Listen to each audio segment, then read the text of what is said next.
మీ ఉద్యోగ సాధనలో మీకు తోడుగా మీ SNS publications.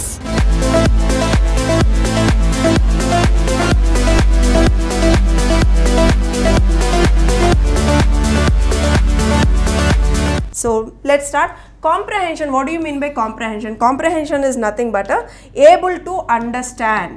Comprehension is nothing but able to understand. Reading comprehension means when you read, you need to understand. To check your reading ability, these comprehension passages are given. Okay. So to that, what do you need? So you should read. మనం చదవగలిగే capability ఉండాలి. Then vocabulary ఉంటుంది కదా, you need to understand the vocabulary. To develop your vocabulary, whenever you find a new word, that is the best habit to develop even your communication also. So note down the new word and note down the meaning so that you will not forget. Okay. And the third step is skim the text. So whatever the text is given, you separate the text and try to understand. చాలా మంది పిల్లలు ఏం చేస్తారంటే, నేను answers గబగబా పెట్టేయాలి, మనకి చాలా తక్కువ టైం ఉందని they keep on reading the passage అనమాట. ఒకసారి అంతా చదివేస్తారు, మళ్ళీ ఆప్షన్స్ అన్నీ చదివేస్తారు, ప్రతిసారి పైనుంచి కింద దాకా చదువుతూ ఉంటారు. ఒక్కసారి మనకి ప్యాసేజ్ అర్థమైంది అంటే మీ క్వశ్చన్స్ ఇచ్చినటువంటి ఆప్షన్స్లోనే మనకు కరెక్ట్ ఆన్సర్ వస్తుంది. 1-2 క్వశ్చన్స్ ఏదైనా డైరెక్ట్గా what is the meaning of this word, లేదు అంటే ట్విస్టెడ్గా ఉంటాయి, కానీ మ్యాక్సిమం అండర్స్టాండింగ్ ఎబిలిటీలో ఉంటుంది. Then next one is budgeting your time. చాలా ఇంపార్టెంట్ ఇది. కాంపిటేటివ్ ఎగ్జామినేషన్స్లో బడ్జెటింగ్ యువర్ టైం అనేది ఇంపార్టెంట్. అగైన్ ఈ బడ్జెటింగ్ టైం కూడా ప్రీవియస్ టిప్స్లోనే ఇన్వాల్వ్ అయ్యింది. ఎక్కడది మొత్తం చదువుతూ రిపీటెడ్గా చదవడం కాకుండా ఒక్కసారి చదివి దాన్ని అర్థం చేసుకున్న తర్వాత so easily you can understand. రిపీటెడ్గా ఎక్కువ చదవకండి so that you can save your time. All right, let's get in to the today's passage. As usual our rules are same. I will explain you when it comes to rearrangement of sentences. నేను first explanation ఇవ్వకుండా మీకు practice ఇస్తున్నా, because అది చాలా ప్రాక్టీస్తో ఉంటుంది. కొన్ని లాజికల్గా think చేయాల్సినవి ఉంటాయి దాంట్లో. కానీ కాంప్రహెన్షన్ ప్యాసేజెస్కి వచ్చేసి I will help you to understand the passage firstly and then you need to answer. Okay, so now first passage, please just read along with me and try to understand. Read the following passages and answer the questions that follow. Totally 1 to 6 questions are given, my dear students. The passage is like this. The national festivals like the Independence Day, the Republic Day and the Gandhi Jayanti play a great part in promoting national integration. ఈ national festivals అన్నీ కూడా, మన ఇండియాకి national festivals ఏంటి, independence day కానీ, republic day కానీ, గాంధీ జయంతి కానీ, ఇవన్నీ కూడా to play a great part in promoting national integration. National integration అంటే ఏంటి, జాతీయ భావం అనమాట. మనం అందరూ ఒక్కటే అన్న ఫీలింగ్. సో ఇలాంటివి సెలబ్రేట్ చేయడం వల్ల మనకి ఆ జాతీయ భావం అనేది గుర్తొస్తుంది. In these festivals people belonging to all religions, caste, creed, colour and sexes take part equally and commonly. ఈ జాతీయ ఫెస్టివల్స్లో ఏమవుతుందంటే ప్రతి ఒక్కరు సెలబ్రేట్ చేసుకుంటాము. ఇప్పుడు Sriramanavami everybody cannot celebrate, like Ramzan everybody cannot celebrate, like Christmas cannot. But when it comes to national festivals like this, we all celebrate రిలీజియన్స్తో, క్యాస్ట్తో, క్రీడ్తో, కలర్స్తో అండ్ మేల్ ఆర్ ఫీమేల్తో సంబంధం లేకుండా ప్రతి ఒక్కళ్ళు కూడా మనము సెలబ్రేట్ చేసుకుంటాం అన్నమాట. As such, they are swayed by the common feeling of unity. ఇలా సెలబ్రేట్ చేసుకోవడం వల్ల మనం అందరూ కూడా swayed by the common feeling of unity. Swayed అంటే moved. సో మనం అందరం ఒక్కతే అన్న భావంతో ముందుకెళ్తాము అనేది, మూవ్ అవుతాము అనేది మీనింగ్.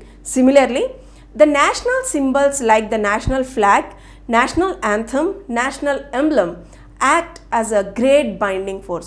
అదేవిధంగా మనకు ఉన్నటువంటి నేషనల్ ఫ్లాగ్, ఎంతమందికి మనకి నేషనల్ ఫ్లాగ్ని చూస్తే ఒక రకమైన ఫీలింగ్ వస్తుంది, ఒక ప్రౌడ్ ఫీలింగ్ వస్తుంది చెప్పండి?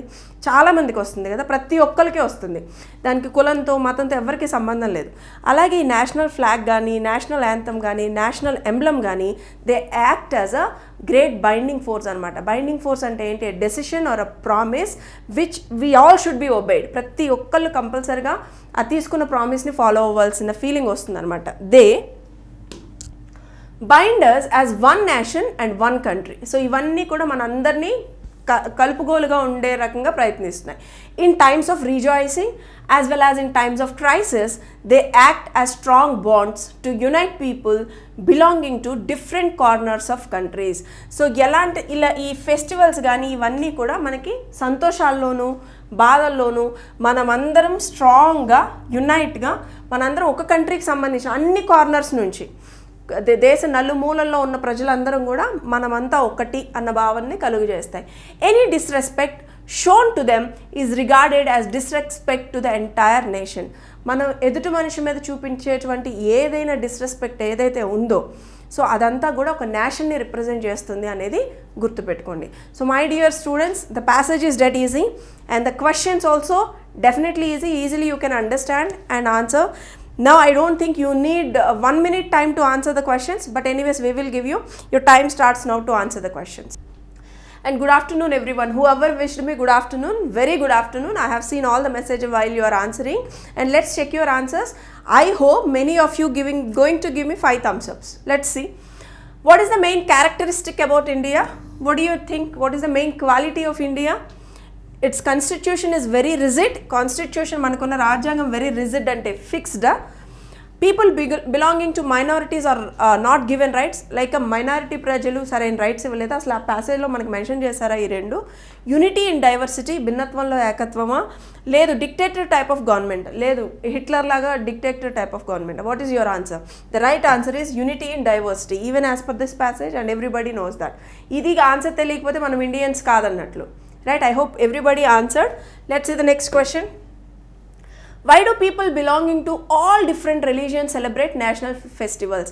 ఎందుకని దేశంలో ఉన్న ప్రజలు అందరూ కూడా సెలబ్రేట్ చేసుకుంటారు నేషనల్ ఫెస్టివల్స్ని, ఓన్లీ ఒక ఏరియా ప్రజలు మాత్రమే కాకుండా.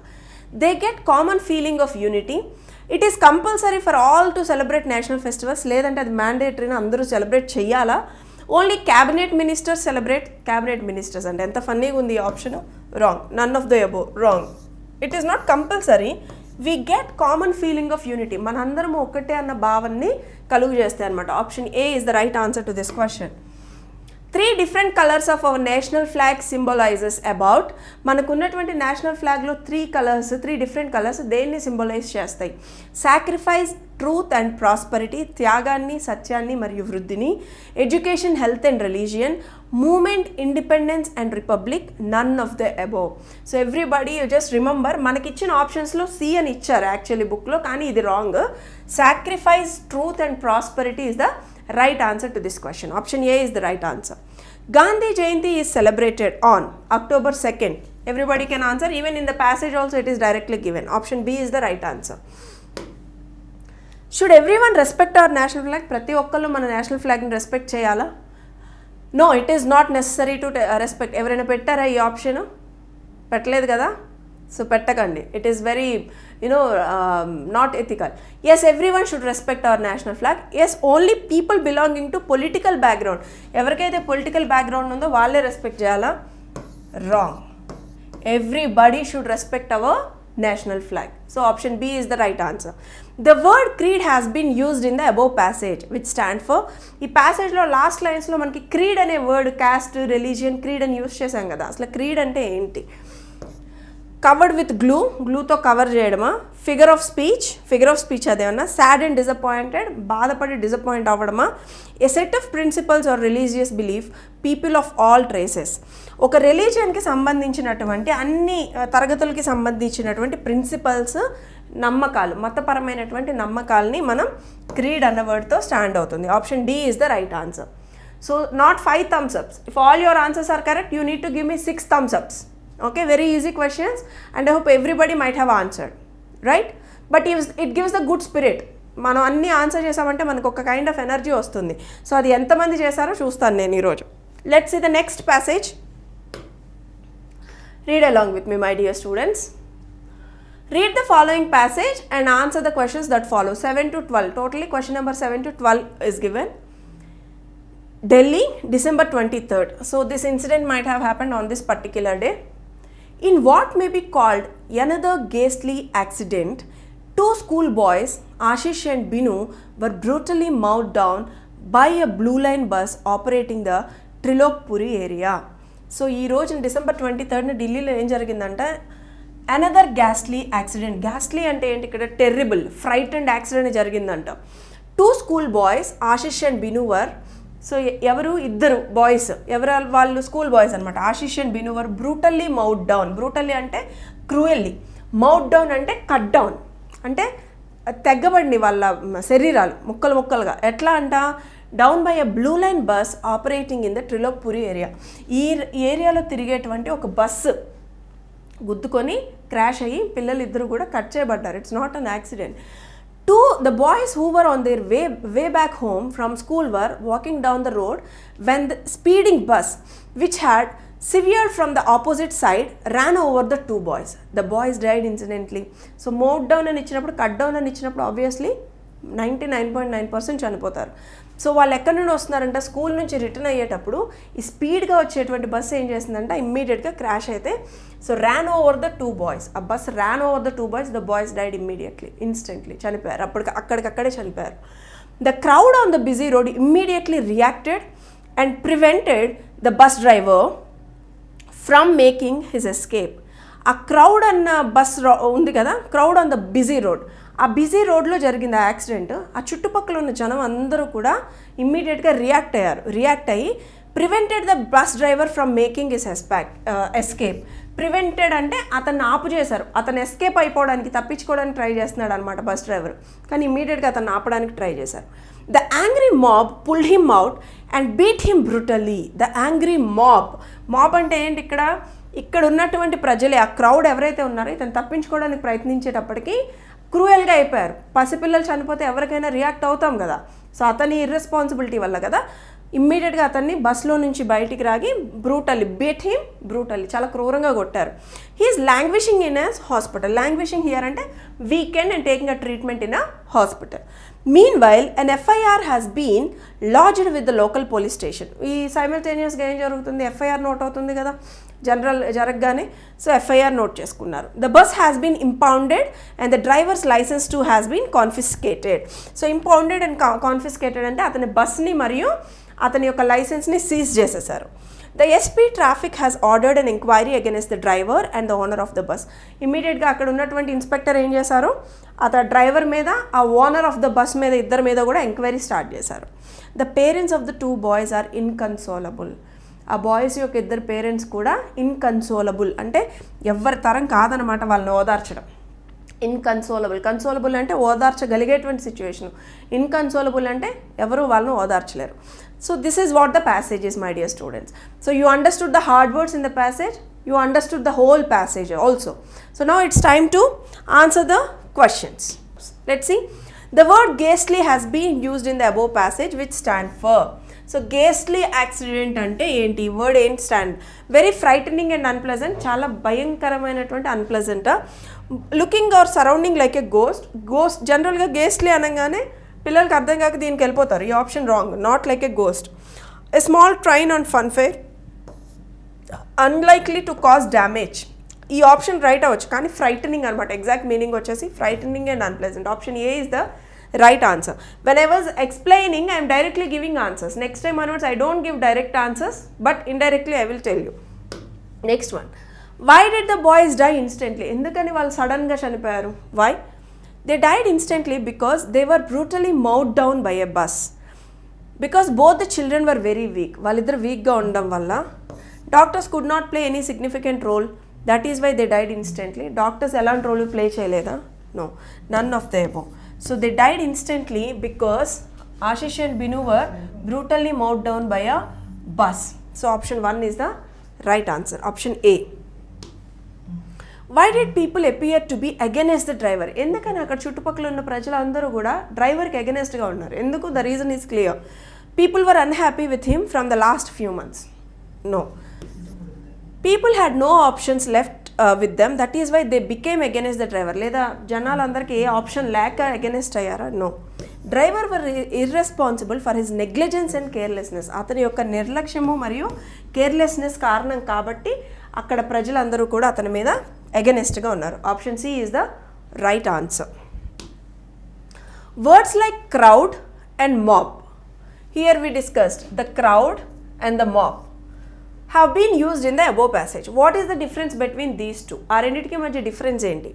Local people are called crowd people and belonging to outside called mob. అంటే లోకల్లో ఉన్న ప్రజల్ని క్రౌడ్ అంటాము, బయట వాళ్ళని మాబ్ అంటామా? No.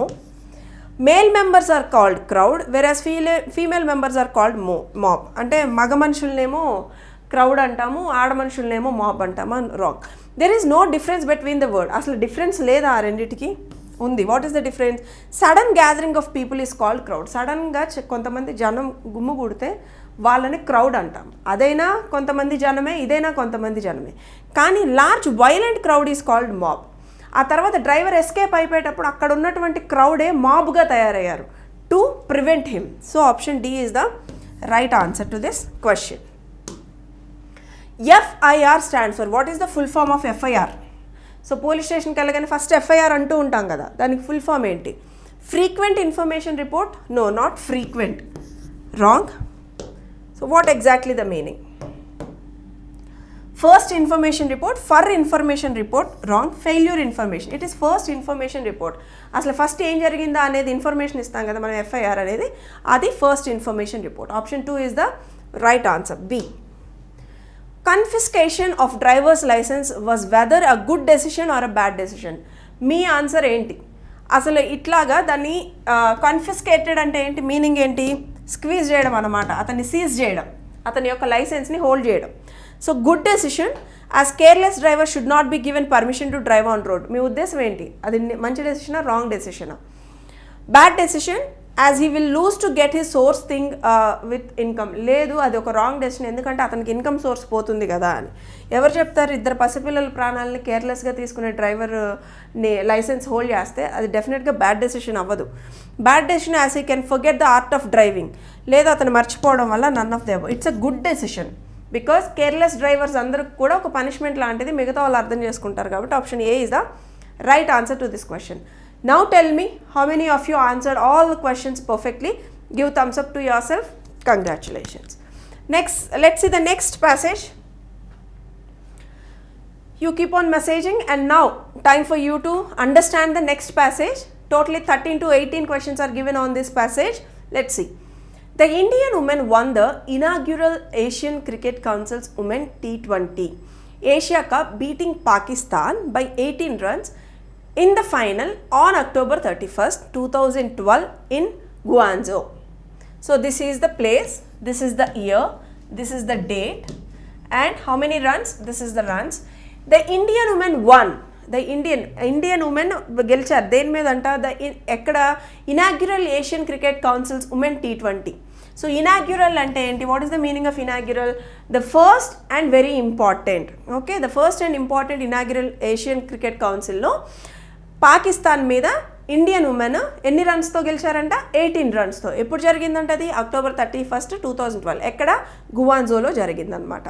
So India's decision to bat first seemed to have misfired when the team was restricted to 81 runs. India's decision ఏంటి? First batting చేయాలనేది మిస్ఫైర్ అయిందనమాట 81 రన్స్కి. India's Poonam Raut score 25 runs and helped for take team to modest score. కానీ పూనం రౌత్ ఏం చేసిందంటే modest score రావడానికి తను help చేసింది 25 runs తీసి. But Indian bowlers did a great job and dismissed Pakistan to 63 in 19. కానీ ఇండియన్ బౌలర్స్ ఏం చేశారంట? బ్యాటింగ్ ఫస్ట్ తీసుకోవాలన్న డెసిషన్ మిస్ఫైర్ అయినా కూడా మనకి పూరం రౌత్ హెల్ప్ చేసింది. కానీ bowlers did a good job, dismissed Pakistan to 63 in 19. 63. కానీ అక్కడ మనకి ఎన్ని ఓవరాల్గా వచ్చింది? 81 runs అనమాట. India's Archana Das and N Niranjana took 2 wickets each to set up India's title win. ఎవరు దీనికి కారణమయ్యారు? బౌలర్స్లో అర్చనా దాస్ మరియు నిరంజన 2 వికెట్లు తీసి ఇండియా టైటిల్ విన్ అవడంలో వీళ్ళిద్దరూ యాజ్ ఎ బౌలర్స్గా వాళ్ళ రోల్ వాళ్ళు ప్లే చేశారు. All right, and this is the passage my dear students. Very simple passage, not very lengthy, but detailed information is also given. But how the questions are, I don't know. Now it's your time to answer the questions. I hope all of you might have answered, but to see, the mobile is little busy with some other work, so I am not able to see your chart. But the next set of questions I will see. Let's check your answers now. The word inaugural has been used in the above passage which describe about inaugural Asian. Ante what is the meaning of the word inaugural? To show anger, ante కోపాన్ని వ్యక్తం చేసేదా? Making the beginning of important thing, to insult the presence of others, insult చేయడమా? To regard with contempt? No, it is the making the beginning. Inaugural function anna, inaugural ceremony anna, it's the making the beginning and very auspicious anamata. So option B is the right answer to this question. Final match of Women's T20 Asia Cup was played between Bangladesh and England, Sri Lanka and India, West Indies and Australia, India and Pakistan. It is clearly given India and Pakistan. So option D is the right answer to this question. Name the Indian batsman who contributed highest runs during final match. Who is the woman that contributed highest runs here? So your answer, Poonam Raut, Jaslin Arora, Vineet Khanna, Kachayani Sachadev. Jaslin Arora, Vineet Khanna, Kachayani Sachadev is not mentioned in the passage. It is Poonam Raut who scored 25 runs. So option A is the correct answer. Name the Indian bowlers who took 2 wickets each during final match. Who are the 2 women? India's Archana Das and Niranjana took 2 wickets. So where do you have the option? Archana Das and Niranjan. Other options are wrong. Option A is the right answer. In which city the final match between these 2 teams were played? In which city it is? So Guangzhou. Option C is the right answer. Let's see the next question. Who played very significant role in beating Pakistan in the final match? ఎవరు ఎక్కువ role play చేశారు? Indian batsmen, Indian bowlers, Indian wicket keeper, Indian captain. ఇక్కడ మీరు notice చేసుకున్నట్లయితే India's decision to bat first seemed to have the misfired. First batting తీసుకుందాం అన్న decision misfire అయ్యి ఉండేది. పూనం రావత్ కనుక 25 రన్స్ కొట్టుండకపోతే. So Indian bowlers, but Indian bowlers ఏం చేశారు? Did a great job. So Indian bowlers. Option B is the right answer. So what do you say? I hope all of you might have correctly answered to this set of questions. If yes, all your thumbs ups. Congratulations.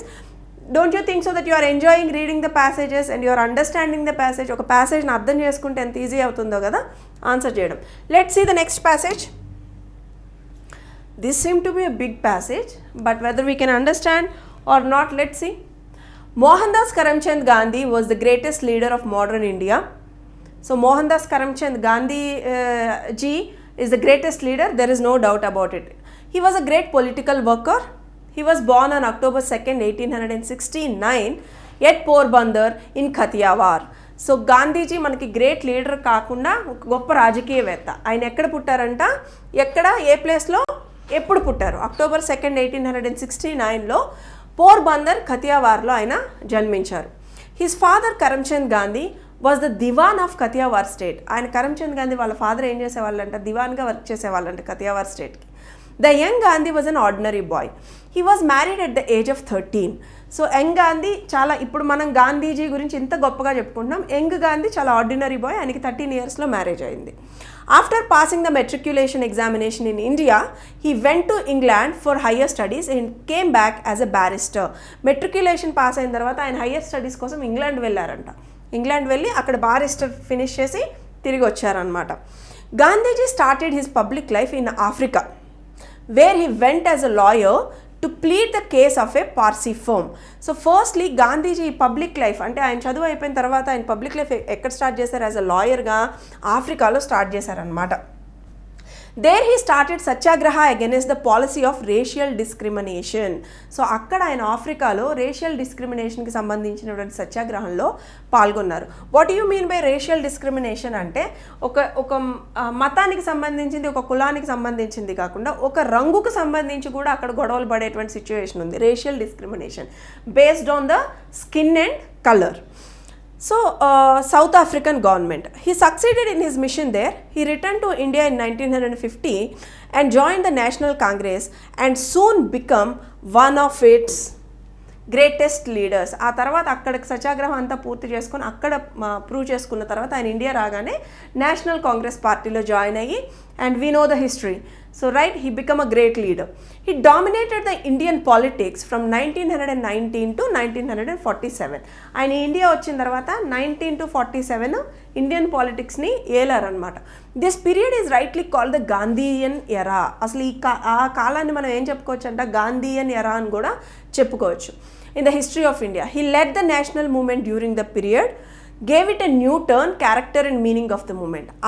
ఆ సమయంలో ఈ Gandhian ఎరాలో ఈ టైంలో ఆయన ఆ మూమెంట్ని తీసుకొచ్చారు. And he led the national movement during this period. And ఆ మూమెంట్కి ఒక అర్థాన్ని కూడా తీసుకొచ్చారనమాట. So now your time starts now and your questions are here on the screen. Let's see and check your answers. Mahatma Gandhi was born on October 2nd 1869. The answer is clearly given. Okay, so option C. After getting higher studies, Mahatma Gandhi became a barrister, a doctor, an engineer, a professor of physics. So that is also clearly given. He became a barrister. So option A is the right answer. Next, for the first time, where did Mahatma Gandhi start his Satyagraha movement? So for the first time, ఈ question అప్పుడు జనరల్గా confuse అవుతారు, passage అర్థం కాకపోతే ఇమీడియట్గా India అని పెట్టేస్తారు. China, Britain, south Africa, India. So for the first time అన్నారు కాబట్టి ఫస్ట్ ఎక్కడంటే అది సౌత్ ఆఫ్రికాలో ఆ కలర్కి సంబంధించినటువంటి జరిగింది కదా. So option D is the right answer. What do you mean by the term racial discrimination? What do you mean by the term racial discrimination అంటే ఏంటి? So to treat people on the basis of their religion, అంటే religion డిఫరెన్సెస్గా treat చేయడమా?